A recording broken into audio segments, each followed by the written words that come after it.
Hey everyone, and welcome to Tabletop Trouble, a Dungeons & Dragons podcast. We are 5 nerds who got together once a week to play role-playing games. We took notice of all those other big actual play shows and thought, hey, we can do that, even though we lack the charisma and talent of those other shows. Ouch.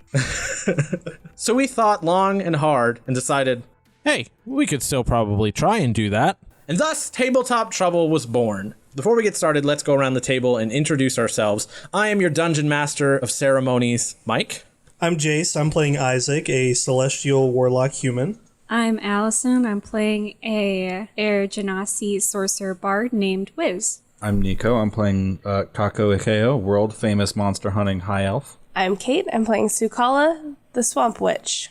And without any further ado, let's jump into the game. It's the 183rd year of Highbrand rule in the Kingdom of Alora, and the country finds itself in a state of great turmoil. It's been 12 long years since the calamity known as the Great Tear, in which the planes of reality were torn asunder by an ancient being and its army of cultist worshippers. Though the would-be apocalypse was halted by an unknown band of heroes, the young Lord Lucian Highbrand has imposed a strict martial law over the kingdom, and instated an Inquisition to contain those with magical abilities. The few who manage to escape the Inquisition are branded as malefactors, and are hunted for the high bounties placed on their heads as a warning to those who might consider resisting. For your own reasons, all of you have chosen to flee to the neighboring lands of Tarelia during these uncertain times, and have joined up with the refugee caravan in the town of Crom, one of the few still making voyages before the winter takes hold. A stiff autumn breeze falls over the quiet town as your caravan gathers under the cover of night on the outskirts of the town. About 30 people have gathered in total in front of a convoy of 3 wagons, 2 for carrying people and a 3rd for carrying supplies. The gathered group is talking to one another in hushed whispers when you approach. Whizz, you are the first of our party to approach this gathering under the stars.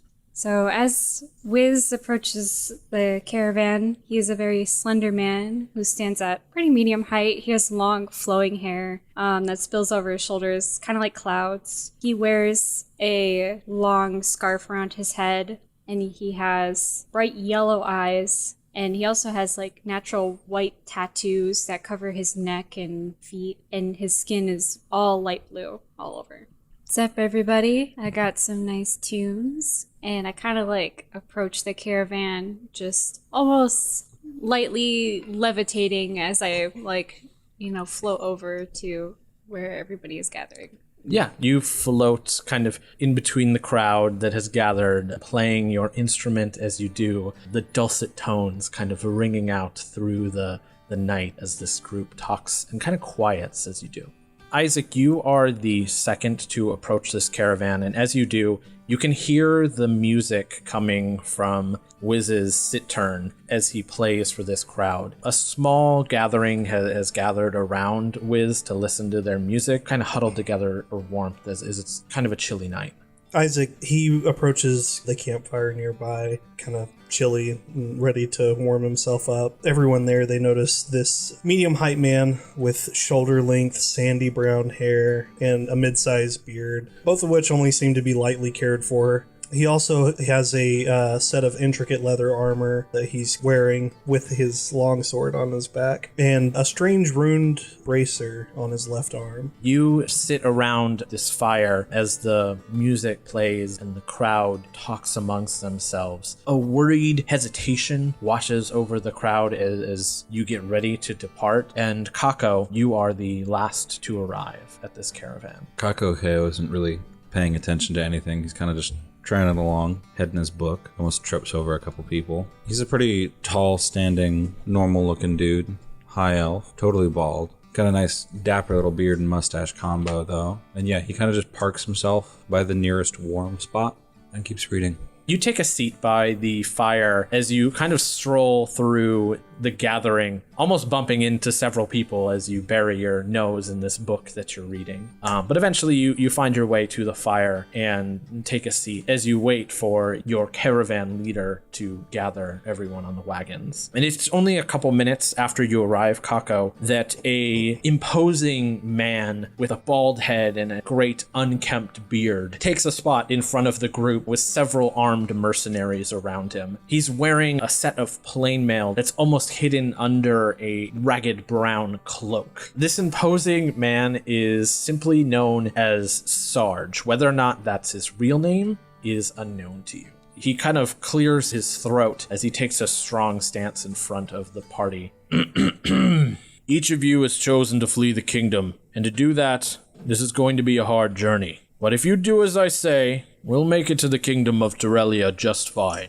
I know some of you may be having second thoughts about this journey, and he looks around the group, and you can see the caravan members kind of look at each other with hesitation, and you can see anxiety wash over the face of more than a few of these members. Now's your last chance. If you choose to leave, there won't be another caravan to take you out of the kingdom until after the winter. If anyone has any questions for me, we have about 10 minutes before we depart. Gather your things if you're coming with us, and take your place in the caravan. And he steps to the first of the 3 caravans and kind of goes over a list of supplies, last minute check with his mercenaries. And the 3 of you are left waiting under the stars as everyone begins to gather their things to depart on this journey. I'm going to go around and help some people I see like that are maybe struggling with their stuff, but I'm going to go help them like pack up and make sure everything's like put away and they're all nice and comfortable. Yeah, make a charisma check for me. It's a nat 20. Yeah, and roll a d6 for me. Does it help that my nat 20 was a 27? Oh, the d6 is something separate. Oh, okay. It's a 1. So you begin to help some of these people pack up their things and get ready to depart. And the first person you come into contact with is a half-elf woman. And she's kind of struggling to lift her bag over her shoulder. You can tell that she's spent a lot more time with her face buried in books and less time on the road gathering things. And she has packed probably far too much for this journey as her bag is very heavy. She's kind of struggling to pull it onto the first caravan. You know, if you really like reading books, I'm sure there'll be much more in the next kingdom we're going to. I don't know if it's worth it to bring all this extra baggage. Your life's on the line here. She looks at you and kind of gives you like a sweet smile, as if she understands that she has too much. I appreciate the advice. I'm kind of new to this whole adventuring thing, but I just couldn't be without these books. They're very important to me. All right, I respect it, and I'm gonna help her like pick up her stuff and put it into the the cart. She lifts the bag with you, letting out a as you load it onto this first I'm caravan. making those grunting noises too because I have a -1 in strength. Yeah, it's a bit of a struggle to get this onto the caravan. It's very heavy, and there are quite a few tomes in this bag. Can I get a peek at any of the tomes she's carrying? Like if they're interesting? The bag is kind of tied shut. I suppose if you wanted to make like a sleight of hand to try and spill some of the books out. No, that's not Whizz's motif. I'm Okay. just gonna chill. Yeah, you lift the bag onto the caravan, and as she gets it situated near where she's going to be sitting, she kind of makes an exasperated wipe of her brow. Whew, I don't know that I could have done that myself. I'm hiding the fact that like I'm breathing heavily, and then like I turn around and there's still sweat on my brow, but I'm like putting on a show, and I'm like, yeah, well, it's a pleasure just to be of assistance to the common people. Make a deception check for me. 18. Yeah, she wholeheartedly believes that was no problem for you. Woo! All right, I'll let you get back to your business, ma'am. If you ever need a sweet song, I'll come back and give you anything you'd like. Yeah. I kind of give her a wink, and then I just float off to help the next person. It was a pleasure to meet you. My name's Delilah. Well, of course. I do know many songs about a Delilah. Oh, I'd love it if you played for me sometime. Yes, I can't quite remember what it's called, but I think it was like Salutations Delilah, something like that. Oh, it sounds lovely. Oh, yes. Sounds like it really would have been a hit probably 10 or 12 years ago. And he kind of smiles and floats off. As Whizz loads this lady's belongings onto the caravan, Sarge has put down his papers and handed them off to one of the mercenaries he's hired. And he walks up to you, Isaac, and he says, "Do you have a second?" Isaac kind of looks him over quizzically and nods, says, "Yeah, what can I do for you?" "Not here. Let's go talk away from inquisitive ears." Isaac kind of takes a deep breath and stands up and follows him. Well, you follow Sarge kind of off the beaten path away from the gathering of this refugee caravan. As you make your way towards the forest edge, kind of concealed by the darkness of the wood, he lights a small lantern and holds it up. And as he does, you can get a good look at the man for what feels like the first time. And underneath his cloak is a rusted set of armor that's a make that you actually recognize. When you say make, I recognize the smith that made it, or... You recognize that this is a uniform belonging to the Alorian Royal Military. Okay. However, it doesn't appear to be a well-maintained set. It looks like it's seen its years, and it lacks the polish of what a royal guard would be wearing. Are there any other insignias or anything on it that indicates who he is or what he did? If there is, it's hidden and obscured under his cloak, and you're not able to make it out. You don't recognize who he is based on his armor. He holds the light up to your face, and your eyes kind of adjust to it as he does. And he's kind of got a scowl across his face, and he says, "What are you going to tell me?" Tell you what? "Don't play coy with me. I know who you are." Isaac, his color starts to drain a little bit from his face, but he's still kind of confused, and he shakes his head at Sarge. "What do you mean?" He reaches into his cloak and into one of the pockets inside and pulls out a small piece of folded parchment, and he hands it to you. "And you know who you are, too." Isaac takes the paper from him and unfolds it to read what it is. You look this paper over, and this is a wanted poster. As you read it, it reads, "Wanted by order of the Alorian Inquisition, Isaac Astora, in connection with the murder of officers of the Alorian military, assumed to be armed with dangerous magics. The Inquisition is offering a reward of 1,000 gold pieces for information leading to the capture of this unstable individual." Isaac's face goes white, and he looks up at Sarge with kind of a pitiable stare and shakes his head at him. He says, I don't know what to tell you. I'm not here to cause trouble, but please, I have to get out of this country." "Make no mistake, I have no intention of turning you in. Everyone here is here for their own reasons. Some of us are trying to escape the past, others are trying to avoid an inevitable future. As long as we're not going to have any problems, you're good in my book." You have my word that everyone here will receive just as much protection as anyone in my family. "It's good to hear it, boy. I would keep this between the two of us." Isaac hurriedly nods. Yes, I think that's for the best. "There's a lot of people here looking for an easy out of a desperate situation, and I can't think of an easier out than 1,000 gold pieces and a favor from the Alorian military." God damn it. The caravan begins to gather around their assigned carriages. There are 2 for carrying passengers towards the kingdom of Tarelia, and a third which is just carrying supplies. Each of these caravans is driven and manned by several armed mercenaries that Sarge has hired in order to protect the caravan on its journey. There are less people here than there were about 10 minutes ago. It appears that some of the people that were originally in this group had second thought and taken off back to the city, fearing what the kingdoms of Tarelia may hold. And I need the 3 of you to roll initiative. Ooh. Starting it off well. Isaac rolled an 11. And Whizz? Whizz rolled an 11.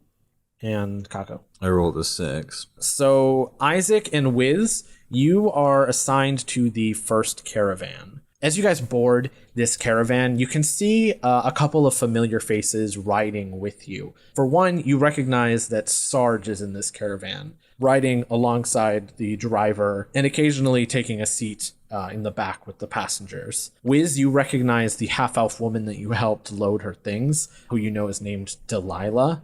And you also see a half-orc in a brown cloak with a scarf kind of pulled up over his face, obscuring his appearance a little bit. And he is kind of sitting in the back corner of the caravan, keeping an eye out the back window as caravan departs. I'm gonna go over and sit down next to Delilah and try to remember that song I'd heard about so long ago, but I don't quite get all the lyrics right, but there's something there that seems familiar. Yeah, make a history check for me. You could hum a few bars if you really wanted. 16. It's been a while since you heard the song. It's like on the tip of your tongue, but you're able to like get the basic tune of this song down. And Delilah is kind of delighted to hear a song with her name in it. You could tell you've eased... It's not a very common name, but I'm just there to kind of like see if anybody else is enjoying music and trying to like settle everybody's like, stressful emotions during this time as we take off on our journey. Delilah is enthralled with the music that you're playing, happy to have made a friend on this journey already. Where Sarge, as you're playing your music, you catch his ire. He looks at you and he says, "We're trying to remain inconspicuous. Do you think you could maybe play a little quieter?" Oh man, I'm not trying to bum everybody out. We're just trying to make sure we've got everybody back here is feeling comfortable. But yeah, I could choose a different song. Any requests? I only request that you keep it down. The last thing we need is to draw the ire of bandits or Alorian guards based on the music you're playing. All right, respect. And I kind of just start humming the song instead of the lyrics, but I'm still kind of like scritching some of it down in my journal so that I can like remember and sing it later. I'd say, just based on your check, you've managed to piece together in a very rough way, probably like some version of the first verse of this song. Cool. I'm going to write that down. Yeah. I know the first verse of Salutations, Delilah. You got "What's up, Delilah? How's it going in a city that you are in right now?" Oh, shoot. Fleeing the country. Seems very We'll keep it apropos. going. We'll keep it going. We'll keep working on it. But I'm just humming at the moment. This is going to bug me because I'm going to be thinking about what the actual lyrics of the song are for the rest of the day. We can bust into karaoke. Hey there, Delilah, what? No. Let's just censor all of that so that we don't get copyright striked. Just a big... I still hate that song. Censor all of it and then throw it in a fire just for good measure. Isaac, you also take your place on this caravan with the half-orc, Delilah, Sarge, and Whizz. Isaac's got kind of a gentle smile as he's enjoying your Whizz's music playing. We're bonding right now. I feel it. It's like good vibes. Any requests? Just something smooth and chill. Oh, okay. Smooth and chill. Some noodle Start playing jazz. the most Good peppy, vibrations. high... To be fair, it's in the middle of the night, so maybe something calming. Like Dragon Force. Okay. I'm just going to be playing like a gentler melody now, but it's like very barely audible through like the night. Just, even like the few people around me can only hear like the slight strumming. And as you play this song, you've relaxed the other members of your caravan to the point where Even the driver's asleep and we crash. the driver falls asleep at the cartwheel and drives right off of a cliff. That's it. Campaign over. The end. Thanks for tuning in. Kako survived. Yeah. We'll see you guys next You're time. in a different cart. Sukala was never introduced, so she has no idea. Like, she just goes about her life. We'll see you guys next time on the next season of Tabletop Trouble. Thanks for listening. See you next year. I'm not trying to put the driver to sleep. I just want to play a small tune. I think I'm more in like the back of the caravan anyway. I'm just kind of like strumming for people that are like still awake. You play a light tune, and your tune kind of drowns out the sounds of the winds like ripping at the cloth of the caravan cover. And everyone seems a little more at ease with your music playing. You can see even Sarge has cracked a little bit of a grin. Just trying to crack those eggshells. Just all those hardened people from all the tough times. I just want to make good times out of it. Kako, you board the second caravan. Yes. And as you take your seat, you're joined on this caravan by a family of dwarves. You see a grumpy-looking dwarf male with a really ragged beard and hair that looks like it hasn't been taken care of in probably months. He has a very tired look with sunken eyes, and He kind of takes a begrudging seat on the caravan. Following him is a younger dwarven woman who is just like beaming with positive energy. She has a smile across her face, and as she looks around at the caravan members, she's almost immediately taken in by all of them as she sees these potential for new companions. And following behind her is her mother. It's an older dwarven woman. She has the same kind of tired look as the father, but she is still kind of more positive looking than everyone else. She has a very doting look as she tends to her daughter. And they sit across from where you sit in the caravan. You're also joined by an old woman who is bundled up in several cloaks. She takes a seat at the very front of this caravan and kind of sits down with the as she settles in, her face hidden kind of behind this bundle of warm cloaks that she's wearing. The final person who joins your caravan is a kind of nervous-looking older man. He's got graying hair and a well-trimmed beard. He's got a satchel slung over his shoulder, and he takes a seat in the back of the caravan, kind of looking around nervously to the outside world. Kako is going to slap his book shut because it's fucking nighttime. He can't read anymore. Were you trying to read until this point? Yeah. They have candles. And you have night vision, dark vision. Oh, yeah. You have dark vision. You can see in the dark. Oh, yeah. Okay, I don't stop reading. Okay. I just, kind of look up for a moment, just like, hello, the good people. How are you? You see the younger dwarven woman beam with excitement as you acknowledge her. She is very young for a dwarf, probably early 20s, and she says, "Hi, what are you reading? It looks exciting." Yes, it is very fascinating textbook on the scalping of ghouls. What is that? Oh, it is when you take the very top part of the ghoul off of the ghoul. It makes very, very good elbow cream. She is beaming with excitement. You can tell that she just likes learning new things. And she says, "Oh, when you're done with it, do you think maybe I could borrow it? I'd really like to learn about that." And as she is talking very rapidly, her father reaches forward and puts her hands on her shoulder and says, "Lessa, take a seat. You're bothering this man." And he pulls her back to her seat. Oh, the bothering this is not. "Yeah, I'm not bothering him. We're just talking about the scalping of ghouls." And you see the mother's face kind of go white. She's, "What? You don't need to know that information." I think it is the very important thing that the little ones know how to at the early ages. "Yeah, you never know when I might need to scalp a ghoul. What if I have rough elbows or I need to do something about it?" "What's a ghoul?"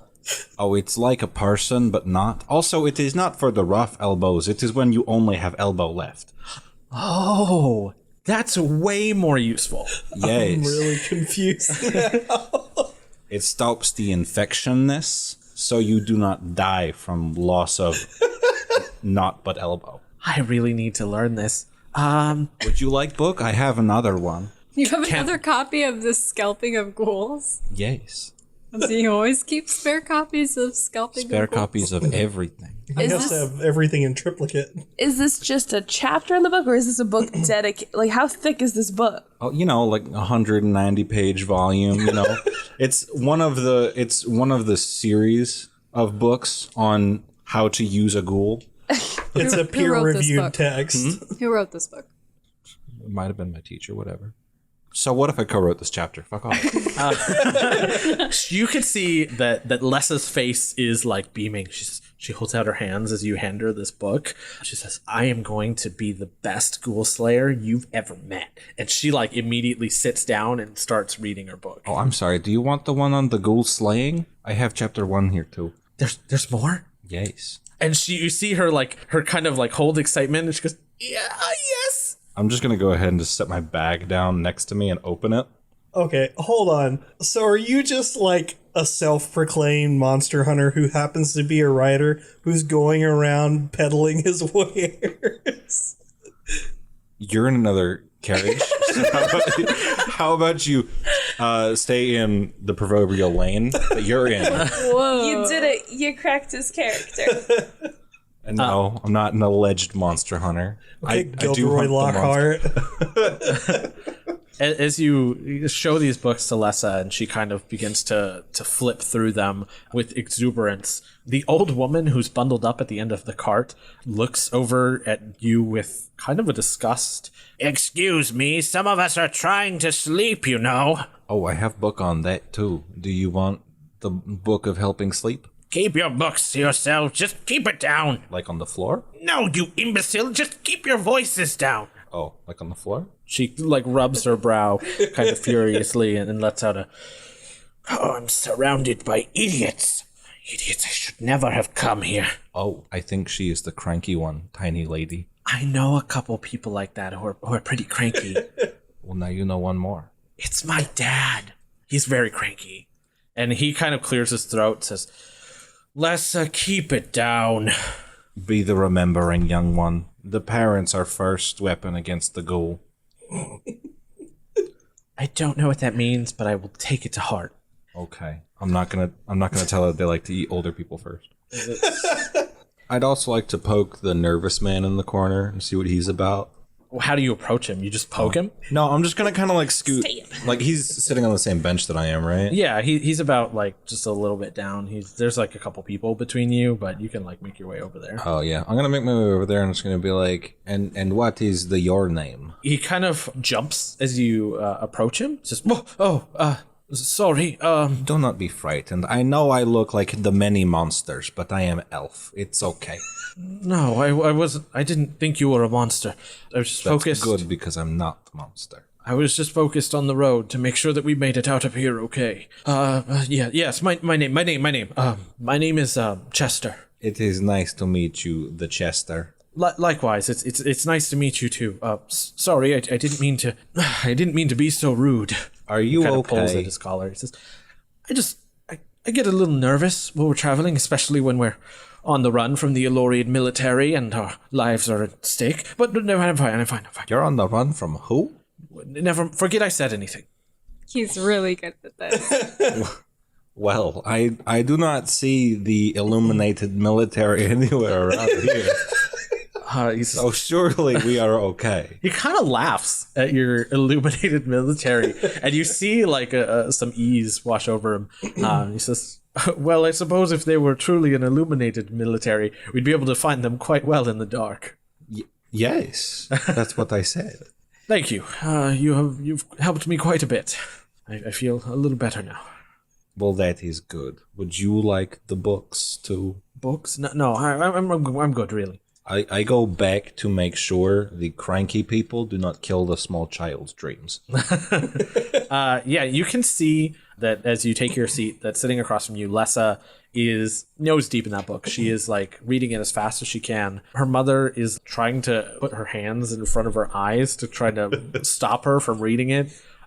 Kind of like an adult blocking a violent scene in a movie while you're watching it with your kids. You're such a good influence. Look, it's very important that she knows what to do if she finds a dead ghoul. Look, you're not wrong. I'm just saying. I'm pointing that out for you. You can tell that Lessa is the type of person who, when she wants something, there's nothing that can stop from making sure she gets it, and she is soaking up as much information as she Very much like the ghoul. Okay, sure. As you guys are on the road, Sarge has elected to avoid the main roads out of fear of drawing the attention of the Allorian military or the Inquisition, and your journey is taking you south along the base of the Shalarim Mountains. The journey is harsh and takes longer, but this way you should be able to avoid any unwanted attention. And as you guys have been on the road for a couple days, you currently find yourselves in the plains at the base of the mountain heading south towards Tarelia. Isaac, why don't you roll a d6 for me?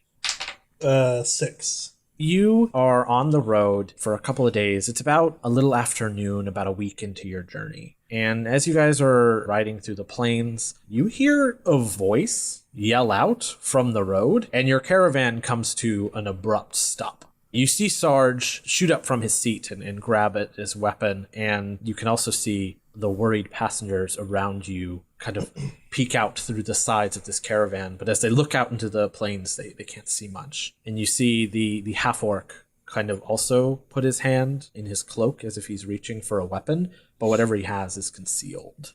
Yeah, Isaac gets up and kind of joins the rest of the passengers and like just trying to peek out of the canvas. I'm gonna stand up and kind of sling around his cittern onto his back and actually just hop right off the caravan. You jump off the caravan and you're joined by Sarge and a couple of the mercenaries. As you step outside, you can hear this voice a little more clearly now that the wheels of the caravan have stopped turning. You hear, "Oh, well, hello there, friends. It's a pleasure to meet you." And standing about 100 feet in front of the caravan, you can see a human man kind of with a hunch in his back, slinging a bag of something over his back. And standing next to him is a hound dog, white fur and brown spots. He yells out to the group. He says, "Oh, well, hello there. We don't get too many visitors out this way." I see the creature that's walking beside him, and Whizz kind of like gasps, "What is that?" And I'm gonna like run over. What is this? Make a dexterity check for me. What? To run? This is 17? As you go to run towards this dog, you see Sarge kind of put out his arm to stop you, but you almost anticipate Whoa, this I'm action. like swift as the wind, boy. Like you're gonna have to try a little bit harder than that. I'm gonna just see what the fuck is up with this thing. Like, I mean, have you seen? I've never seen something like this. This is incredible. And I'm just looking down. What is this, sir? Can you tell me what this thing is? You swiftly duck under Sarge's arm as he goes to stop you. And as you approach this man and his dog, "Oh, this is my good friend Bentley. He's been with me for quite a while." Oh, I've never seen a Bentley before. This is amazing. He says, "It's not a Bentley. His name is Bentley." Wow, I mean, it's just like incredible. These Bentleys, are they everywhere? Are they common? Yeah, they've got dogs all over the realm. You've never seen a dog before. Have you never seen anything like me before? He kind of looks you up and down. He says, well, I mean, I've heard tell of your people, but I must admit this is the first time I'm meeting one in person." Well, yeah, I mean, just think how rare Bentleys must be then. "So you're a traveler then? Perhaps you'd like a souvenir?" And he kind of shakes his bag. Back at the caravan, you see Sarge kind of looking around to see if this is some kind of ambush. Isaac and Kako, what are you doing? Kako jumps out of the rear carriage and starts marching towards Sarge. Just, going on, just like, "Why have we this stop? The poorest jester is having breakdown. We must be with the going make." The old woman also jumps out of the caravan with you and starts yelling alongside you. She looks ahead. "Why have we stopped? We need to get moving." Yes, like the grouchy one said, we must be with the moving. Isaac, what are you doing? Laughing at that amazing voice. Isaac seeing Whizz rush to this dog, kind of worriedly hops out of the wagon and cautiously approaches Whizz and the old man. Isaac, look at this. Oh my god, this is incredible. This is like the best day of my life. Have you seen a Bentley before? He's right here. He's so good. Have you not seen a dog before? I don't know about dogs, but Bentley's right here. Isaac kind of chuckles to himself and kneels down next to the dog and says, if you're real gentle, you can actually pet the Bentley. Can I pet your Bentley? Sure. Help yourself. I'm sure Bentley would appreciate the pats. I'm gonna pet the Bentley. Yeah, you stroke the dog's head. Do I need to make an handling check? No, you're kind of like nervous as you do, and as you touch the dog and then stroke its head, it lets out a boo. Boo. Oh wow, this Bentley is top notch. I'm sure you get that a lot, but this is like This is a good Bentley. He says, like I said, we don't get too many travelers out this way. Pretty far from civilization. Perhaps you would like to take a look at my wares. Can we tell if this old man's like just trying to delay us, or is he just a crazy old codger? Make a perception check for me. Where does a 5 get me? You look around and your eyes catch the sun as it beats down on the plains. And as it does, you catch the glare and you're not able to see very far off in the distance to see if maybe this is an ambush or not. Isaac needs glasses. Sarge looks around and he takes his hand off of his sword. All right, everyone back in the caravan. No time to waste. Sir, if you don't mind stepping out of the way. Kako, as you hear this, you finally approach the man. Oh, well, what about you? Before you take off, would you like to browse my wares? What have you got?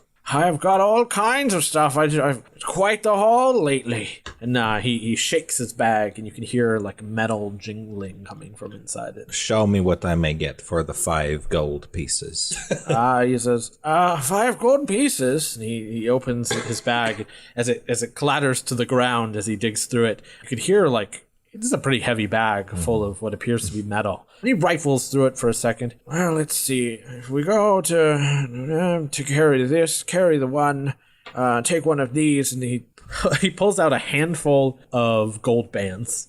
And he says, let's see, with 5 gold pieces, and you can get 5 gold rings. What a deal. That sounds reasonable. It is quite reasonable. You won't find a better price. And he looks around the plains. Well, anywhere near here.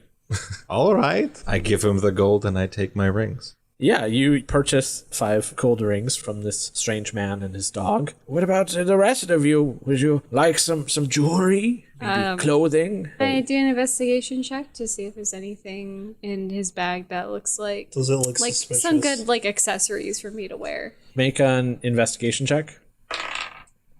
16. You look through this bag. You can tell it's a lot of the stuff in here is pretty well worn. Nothing in here appears to be new, and everything is kind of covered in what appears to be like a black soot. No thanks, sir, but I'm already quite well accessorized, and I'm gonna finish up petting Bentley and make my goodbyes, run away. He says, no worries. I'm gonna head back to Crom and make a killing selling this stuff. And he slings the bag over his shoulder. He says, the next time you see me, I'll be living the high life. And starts to strut down the road. All right, I hope me and Bentley meet again. He lets out a as he walks away. Oh, yeah, so, fuck yeah. Whizz, Good Bentley. we'll find you some dogs.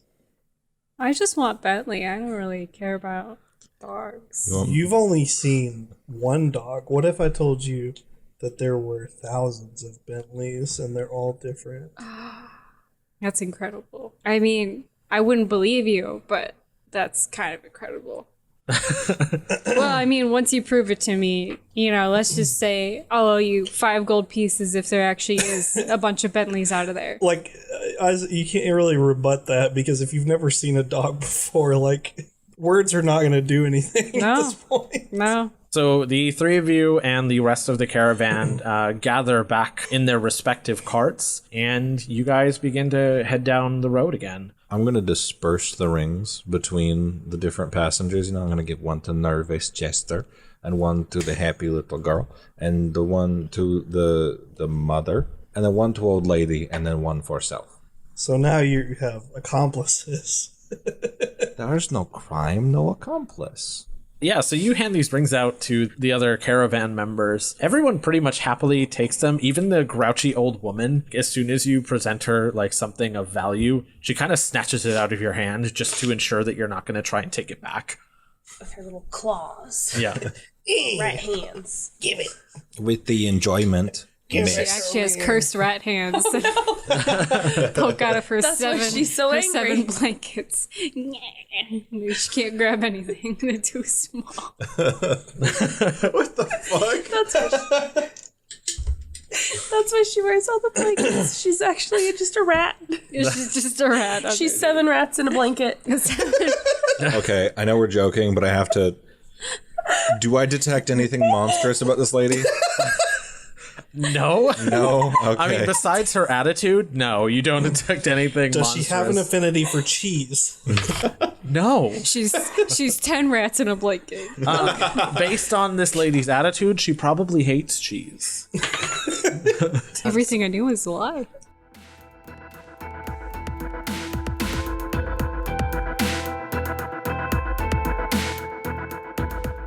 Hey guys, sorry for the interruption. It's me, Mike, your friendly neighborhood dungeon master. Just a couple of quick housekeeping things before we continue. So you may have noticed as we've been going along that players are using spells that they shouldn't have at level 1. That's because they aren't level 1. We are starting this campaign at level 10, mostly because we just finished up a 3-year campaign where we played up to level 10 and we kind of didn't want to lose our progress, basically. These are totally new characters and they aren't related to anything in the old campaign, but they just wanted to have a familiar power level.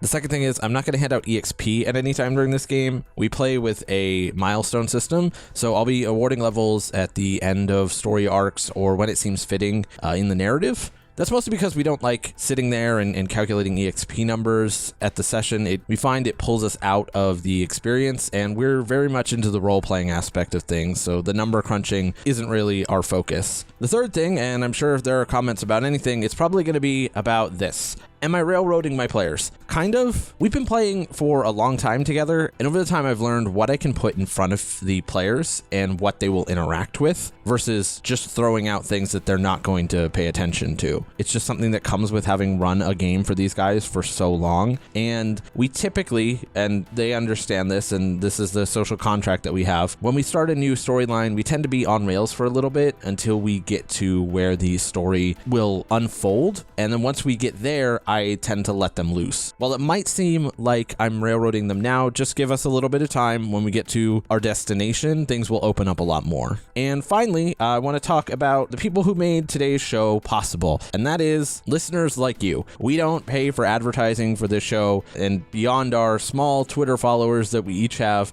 we don't have a big way to get things out there. So if you could share the show and tweet about us using the TroublePod hashtag, we'd really appreciate it, because with you, we can amplify our voices a lot further than we could on our own. And the fact that if you're even listening to this and thinking about that, we are eternally grateful. We would have been playing this same game with or without the microphones. So to welcome you to our table is really humbling, and we appreciate you. And then the final person we have to thank is the wonderful musician Andromeda, who provided us with our theme music. The track is called Light Years from Home, and without it, we wouldn't have the sound that we really wanted for our show. So go check them out at andromeda.bandcamp.com and give them a follow on all the social media platforms. We'd really appreciate it. They helped us out a bunch. I'm going to stop rambling now, so let's get back to the game.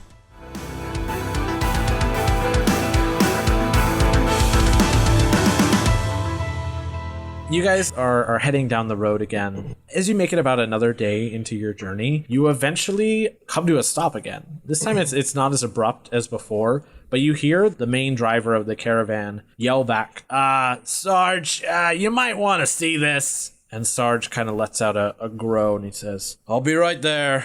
And he makes his way up to the front of the cart.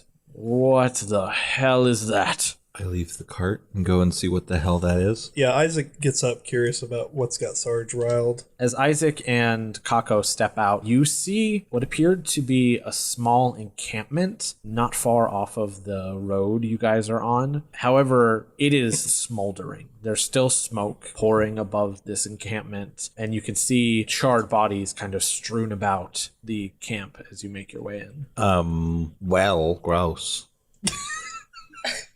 I'm just going to stay in the caravan and try to keep everybody calm, use a spell slot and use calm emotions to cast over the people to try to keep them in their seats and make sure that they're not trying to just get in a frenzy over what's going on. I will with the investigations make. A small group of people gathers to investigate what is left of this encampment. It's a couple of the mercenaries, the half-orc who has jumped at any opportunity to help. You guys walk into this encampment. It's very strange. Everyone in this encampment looks as if they were wiped out in an instant, burned to a crisp. You can see people going about their daily lives, whether that's talking to another person, sitting down for lunch at a table near a campfire, or just putting up whatever laundry they needed to do. Just various day-to-day things. And then it appears as if something happened that immediately charred them. And you can see several of these bodies still standing in the positions they would have been standing in before their death.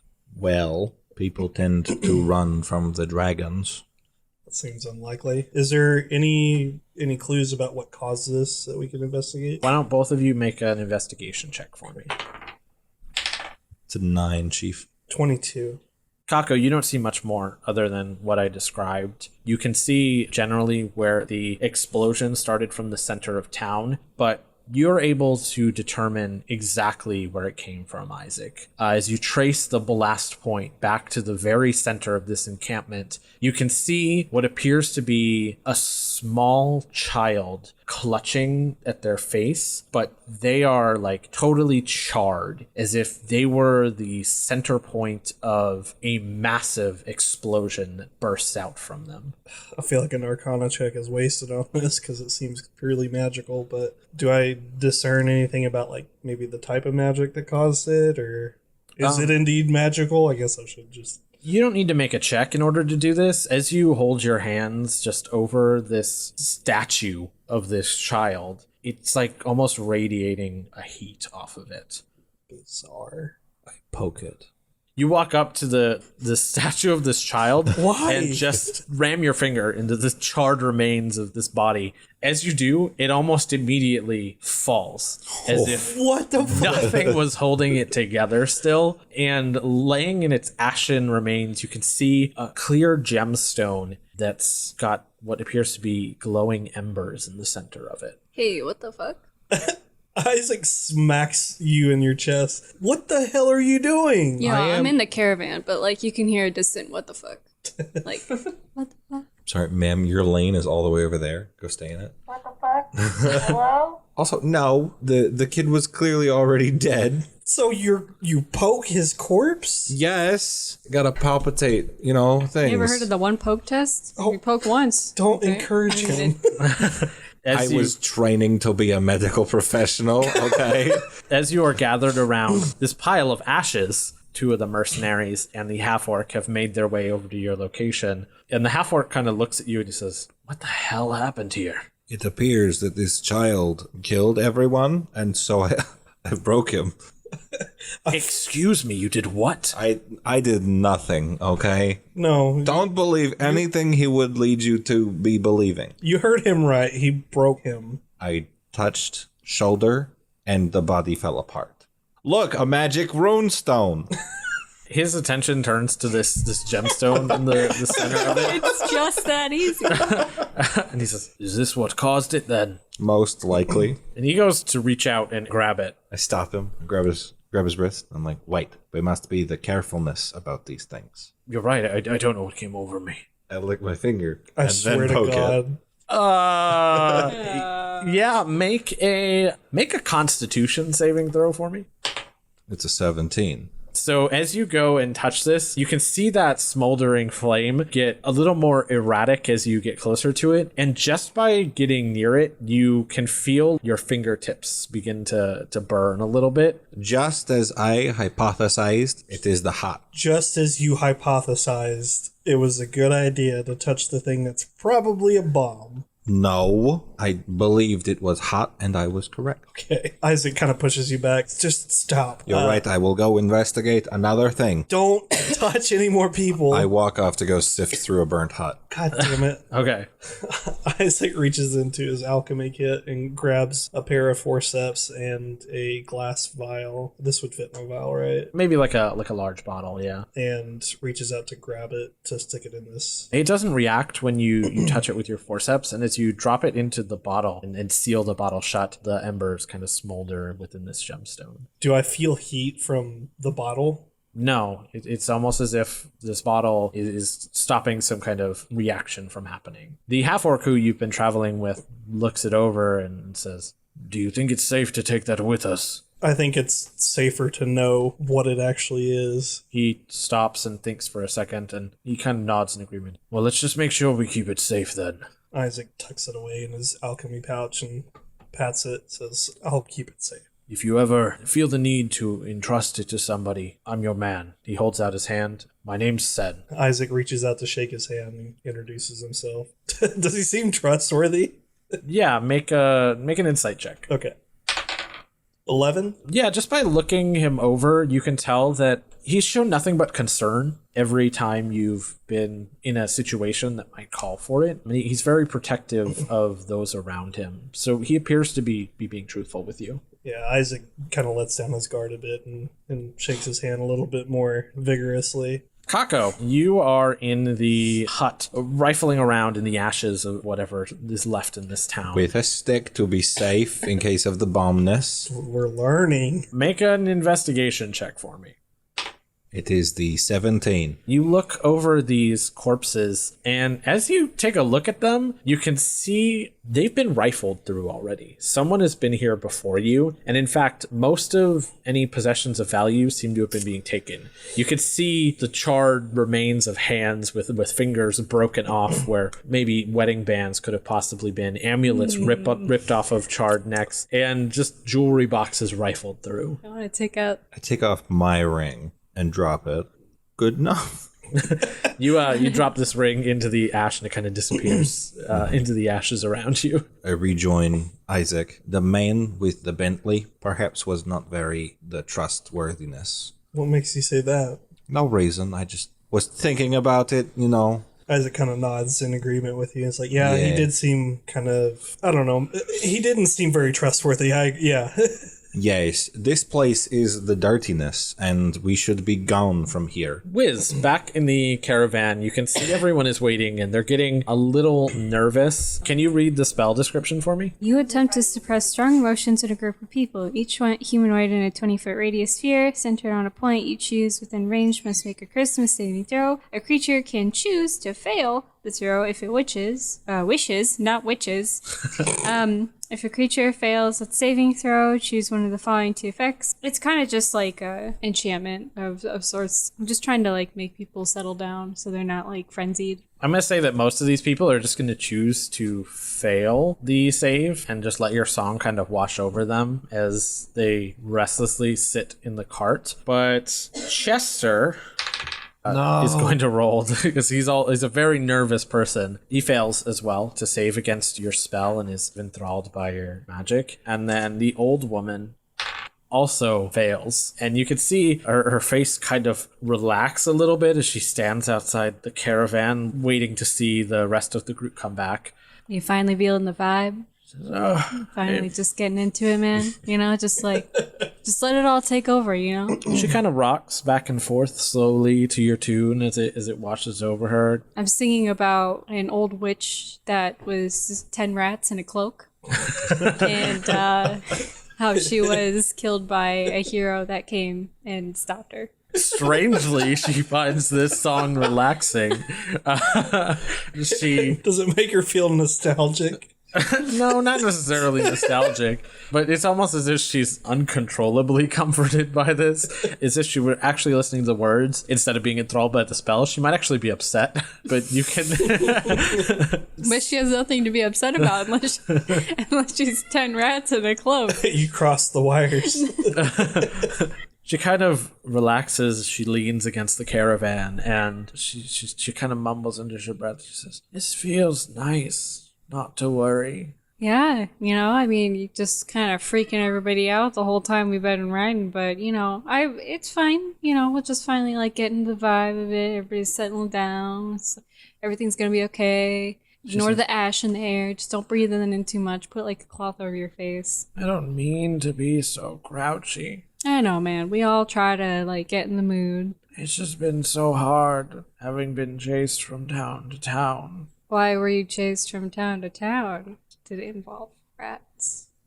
She kind of like looks at you with like a confused, dopey face. No, what? No rats. I'm on the run just like the rest of you. But I'm not like you. Tell me your backstory, little old lady. That's definitely not right. Rats. Hey, what's your name? My name is Lenora. Hey, Lenora, you want to hear a song about rats? Why do you keep making that joke? I'm just wondering, man. Anyway, why are you running from town to town? You gotta slow down, let life catch up to you. I was chased out of town. My neighbor was a malefactor. One of you people. She looks at you, and you see her struggle, as if the spell is losing its effect on her, but she quickly settles back down. My neighbor burned my house down. Ma'am, I've probably only burnt down at least one house in my lifetime. That's a maybe. That's a lot.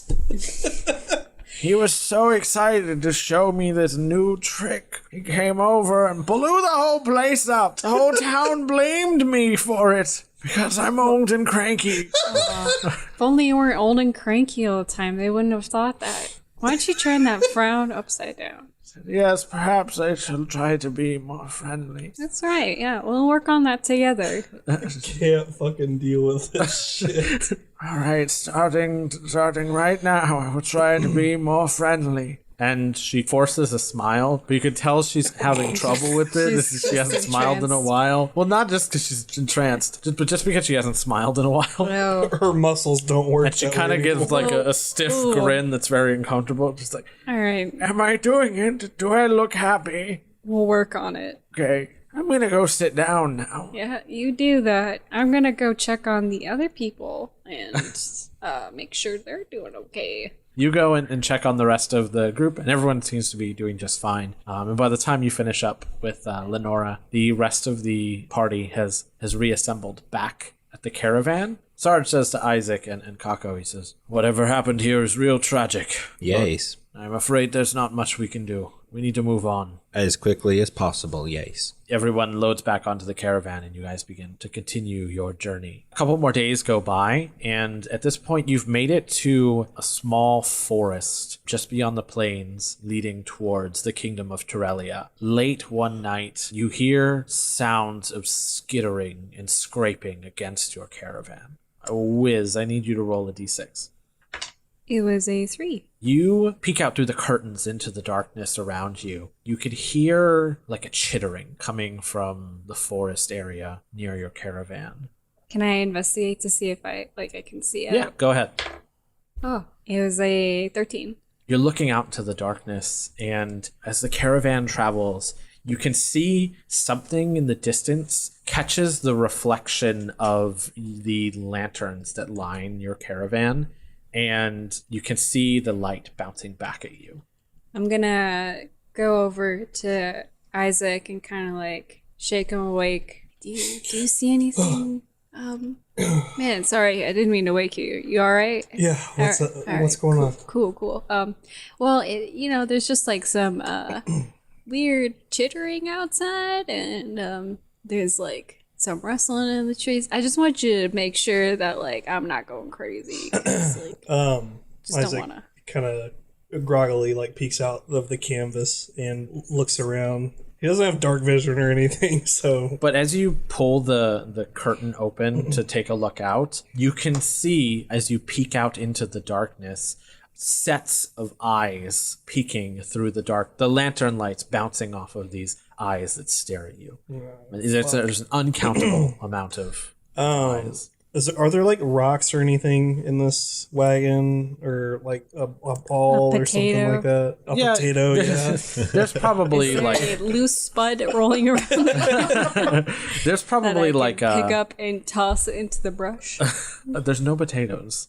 Not in this But caravan. a loose spud. What a No shit loose caravan. What maybe are we if- doing maybe if for you our made it- food rations? Maybe if you made it back to the supply caravan, you could probably find some potatoes, but not in the passenger one. Well, what have I got to work with? I thought he was going to say there are no potatoes like in this universe. Yeah, potatoes don't exist. No, I'm kidding. That's not canon. I'm quitting. Yeah, you could probably find like a loose stone lying around. Isaac grabs a small rock that he finds nearby and casts light on it just to give it like a bright white light and throws it in the direction of these eyes. You pick up this stone, and what color light do you cast? Just like a bright white light. Okay. You hurl the stone out into the darkness. As it sails across the sky, it kind of lights up the trees, and you can see a couple dozen goblins Shit. just standing out in the woods. And as your stone tumbles to the ground, they quickly go to cover it up and try and conceal themselves in darkness. We should keep moving, Isaac says to the drivers. Definitely, man. Yeah, he picks up the pace a little bit as he sees this sight happen, and your caravan accelerates. Yeah, hopefully the caravans behind us will pick up speed too. Does this news make it back to the rear caravan? Yeah, like you can hear the sounds of like as these goblins like yell outside to try and cover up this light. Okay, well, Kako's gonna, keep axe ready, but he's just gonna lean over to Lessa and just be like, listen, tiny lady, the goblin and the ghoul, very similar, much shorter though, so make sure you stab as low as you can in dark, okay? She is a dwarf, so they're like on the same height. Oh, yes, you just stab straight head, yes. You don't have to aim up or anything like you normally would, you just stab straight up. She's clutching one of the books that you gave her, and she goes in, she reaches towards her sidearm and pulls out a dagger. I've been studying for this. Okay. Another good tip.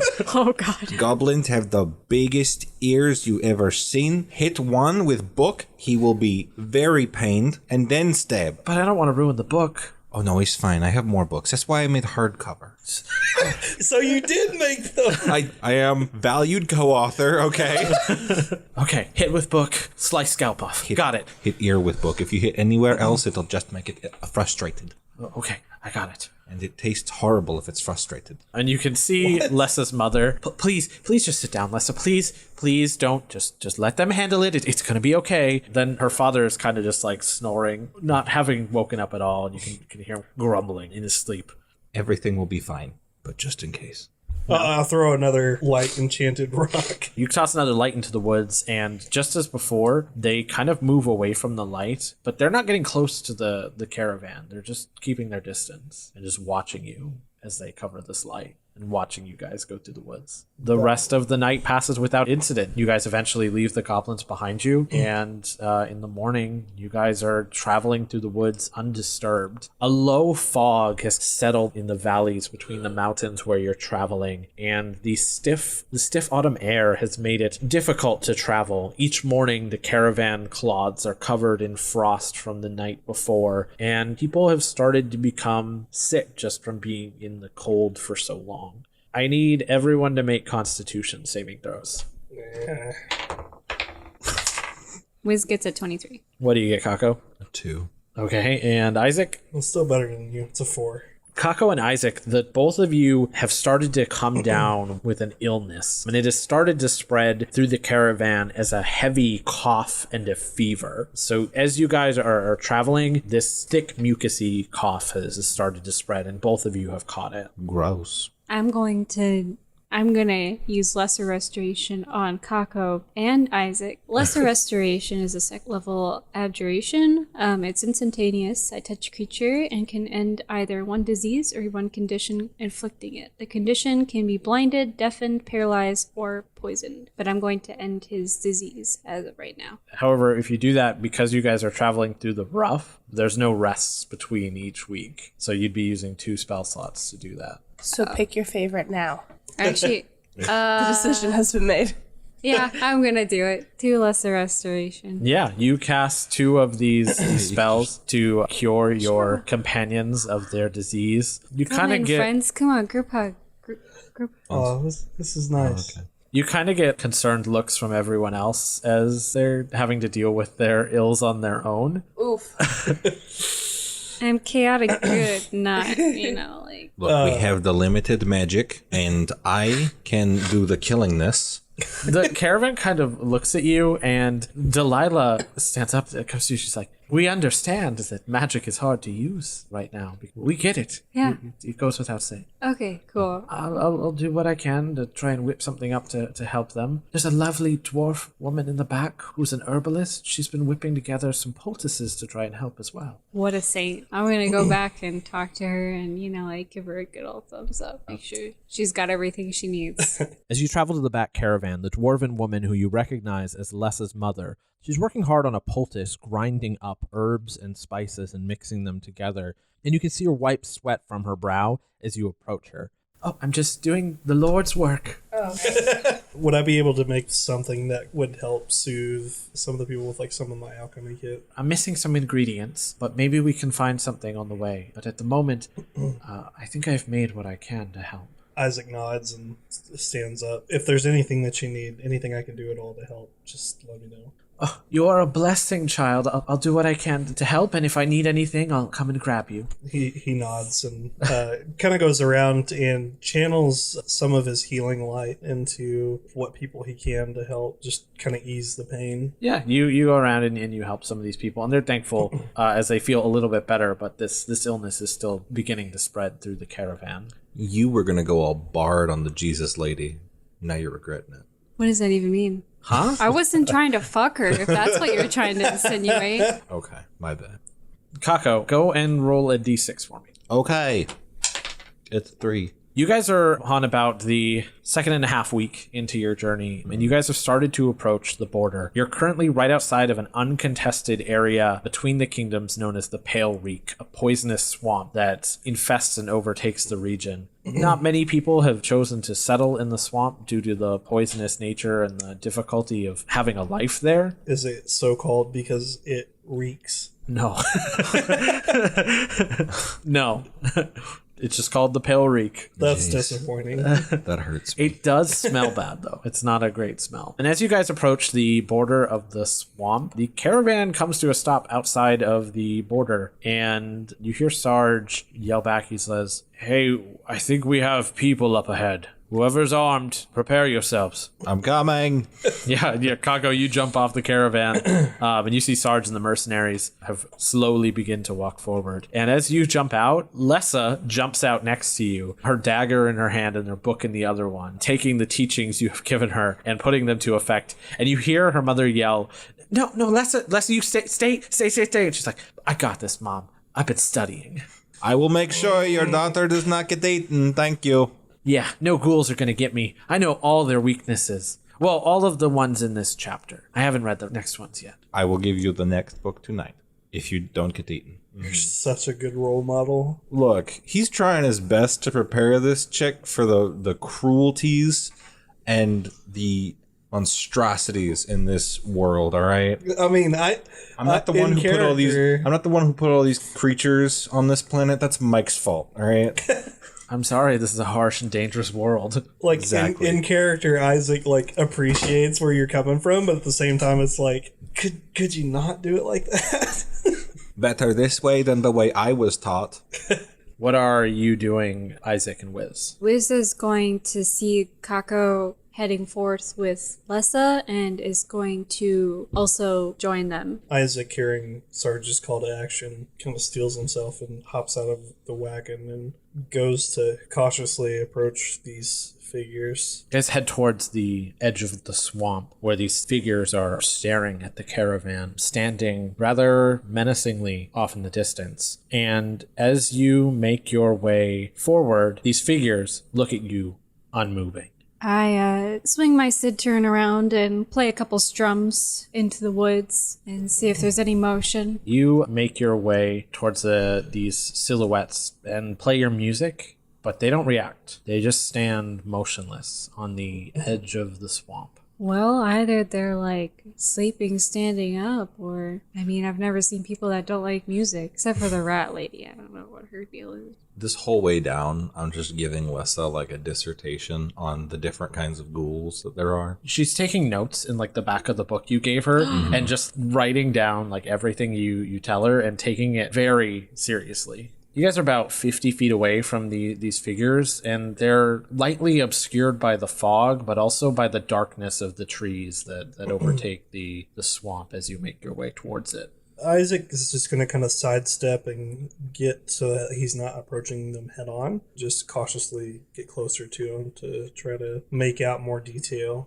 The party presses forward towards the direction of these silhouettes, and as you get close to them, you can see why they weren't moving. Because these figures are made of stone, and they appear to be just statues on the edge of the swamp. Do they look like they were once people, or they were carved statues? As you get close to investigate these statues, they are eerily lifelike. You can see It's like totally petrified. the stone, it almost as if it has pores, or like a human would. There are various statues of human, elf, and dwarf make, and they're all wearing very rustic-looking armor. It's made out of sticks and leather. They all have crowns of antlers, and each one of them is kind of frozen in fear, staring towards the direction of the swamp. You can see several of them closing their eyes and others covering their faces. One of the elf figures is kneeled in prayer as if they were praying to a god. Is there anything around them? Are there any other like indications of like maybe what they were looking at? Make an investigation check. 22. You are able to discern the direction that these statues are facing, and you walk into this dark swamp, the fog growing thicker as you do. And as you come to the edge of one of the pools of water, it's bubbling. The black muck is bubbling and releasing gases that make up this fog into the air. And this purple haze kind of covers the area. And as you come to a stop, in the muck in front of you is a giant, probably about 2 foot wide footprint. And it's some sort of large 3-toed beast. Isaac kind of looks it over with a bit of hesitation and calls out to Kako. Hey, Kako, I need your expertise. Yes, of course you do. I'm the way making. You make your way up. Lessa is on your trail. I stop Lessa as she tries to follow Kako next to him. Lessa, listen. Or we get out there and, you know, like, go get him. I know you're a real go-getter, too. I think it would be best if you stayed back with the caravans. We need somebody back there to protect him. Because, like, if we're out here, who's protecting, like, your family and everybody else, right? She kind of looks disappointed, and she looks at you. You could see, like, an expression that conveys... Don't give me that look, no. Sadness. And she looks at you, Kako. She's like... I can't. Should I... I'm already overlooking at the thing, and I just kind of look back at her, just like, Lessa, the giant foot, it's amazing. No, Lessa, listen to me. I know you're giving me that look. But I can be helpful. I have magic. And she waves her hands out, and sparkles fly out of her hands. I know. Yeah, wow. You're really getting good at that. I've never seen anything like it. Kako. Isaac smacks your chest like, stop. Listen, I think it'd be best if you hung back this time. But next time, for sure, with a little bit more practice, you'll be in the game with the rest of us, all right? Make a persuasion check. 16. Yes, she looks at Kako, and then she looks back to you. Okay, I'll go make sure that everyone else is okay. You can leave it to me. All right, girl, give me a fist bump. She, like, excitedly, like, pounds your fists, and she's like, yeah, okay. I got this. I'll keep my mom and dad safe. I'll make sure everyone else is safe, and you guys be safe. We will. I'll send a message back to you, keeping you updated on all the toe prints that Kako finds. Are y'all going to come up with like a secret handshake? I mean, all my secret handshakes are a fist bump. So I guess they're not a secret. At least you're consistent. Yeah, as she fist bumps you, she explodes the hands, and sparkles fly out. That's what I want. Yeah, so I do the sparkles too. Yeah. Prestidigitation. Yeah. Prestidigitation. She scurries back to the caravans, and Sarge also looks at the statues and looks around. It doesn't look like there's anything I can offer here. I'm going to head back, get everyone ready to move on. Call ahead when you're ready for us to follow you. And I'll send you a message in your mind when we're heading back. He's slightly uncomfortable by the thought of that. I wink.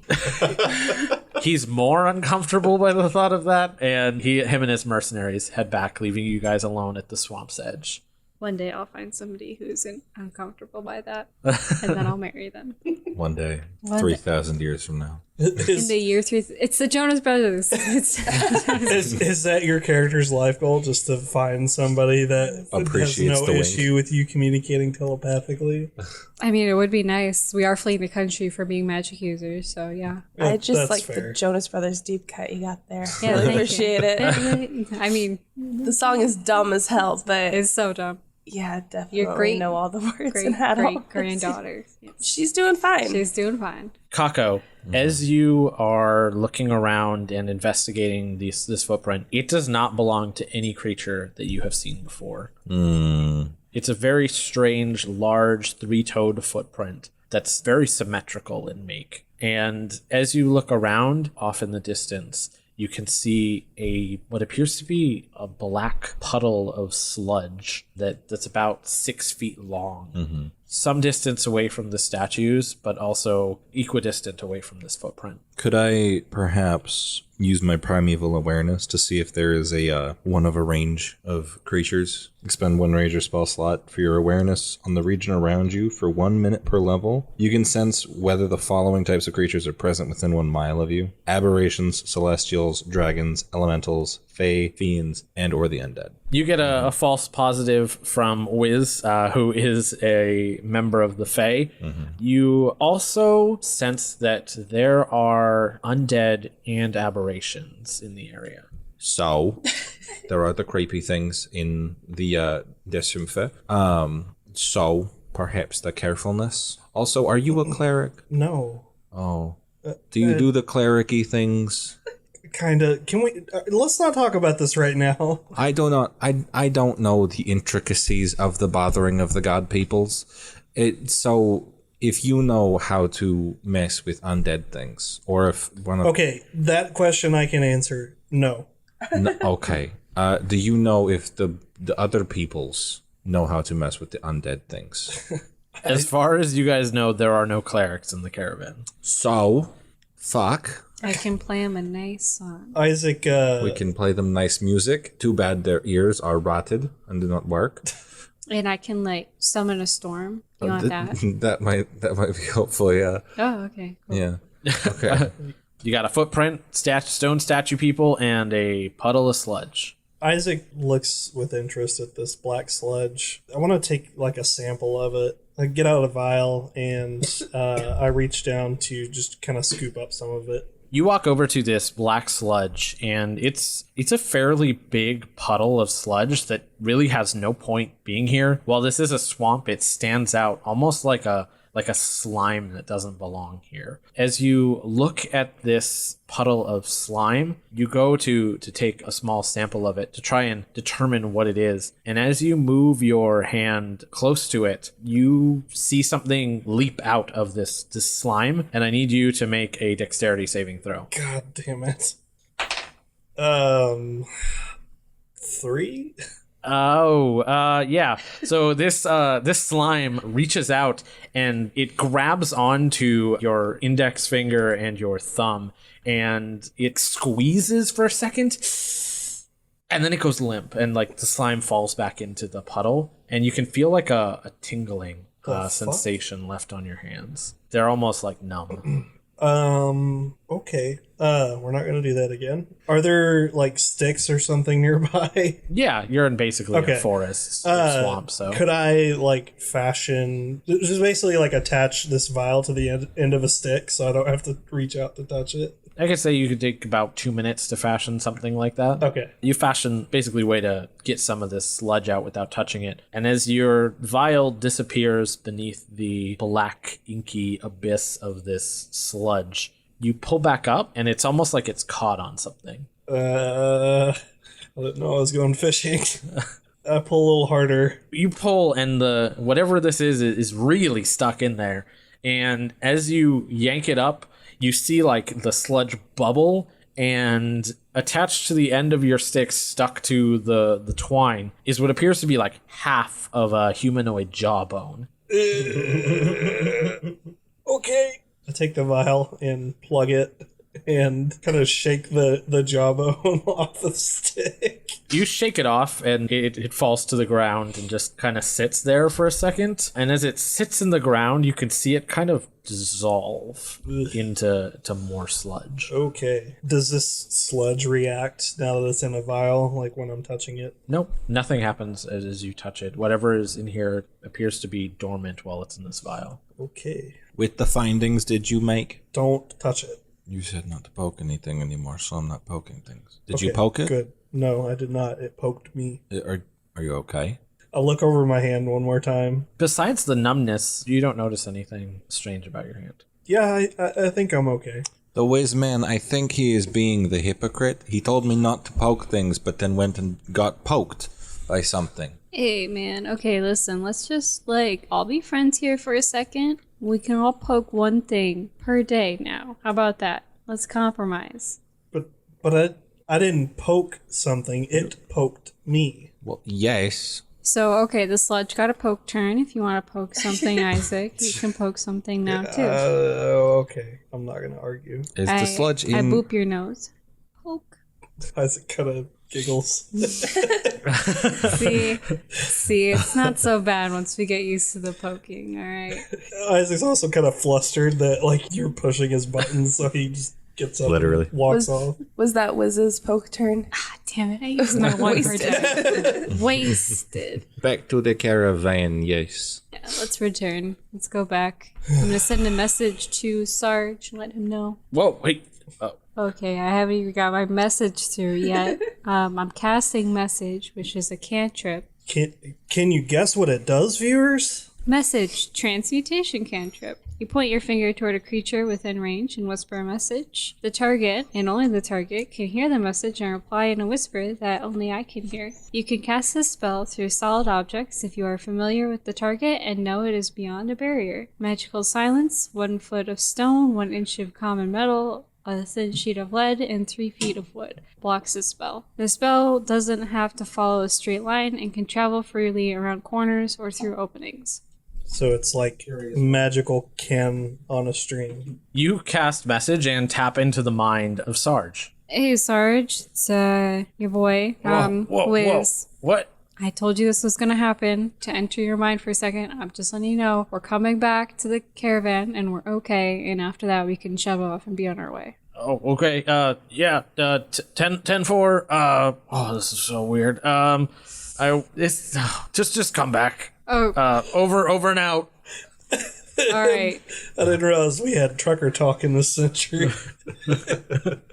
I'm gonna 10-4, good buddy. I'm gonna look around at Kako and Isaac and be like, we're gonna work on our communication skills. What did he say? Our what? We're gonna work on our English as well. Oh, sorry, common. I'm sorry, I don't listen to hip-hop. Neither do I.